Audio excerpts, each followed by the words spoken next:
ero pressoché certo che il Mose avrebbe funzionato.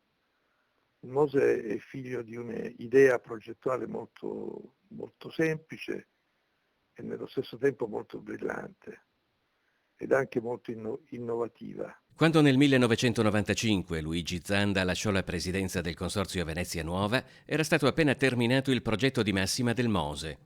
Avvocato, politico, manager, Zanda aveva assunto la carica di presidenza del Consorzio nel 1985. Il progetto di dighe mobili a difesa della laguna l'ha visto nascere assieme ad un'altra figura di spicco della politica italiana, un veneziano che aveva a cuore la salvaguardia di Venezia, Gianni De Michelis. Intanto era una personalità politica di grandissima intelligenza, di grandissimo ingegno, cioè dal 1985 è stato molto vicino all'idea della salvaguardia e ha sempre sostenuto il progetto. Direi che lo ha accompagnato con tutta l'energia politica di cui è capace. Zanda non ha mai avuto dubbi che il Mose avrebbe funzionato, ma ora, superata la prova dell'acqua alta, attorno all'opera si muove il dibattito circa i suoi costi di attivazione. Il Mose protegge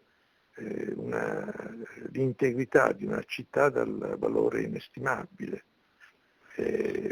Se questo lavoro di protezione ha un costo, credo che sia sempre molto, ma molto inferiore ai danni che una marea di 2 metri può provocare a Venezia.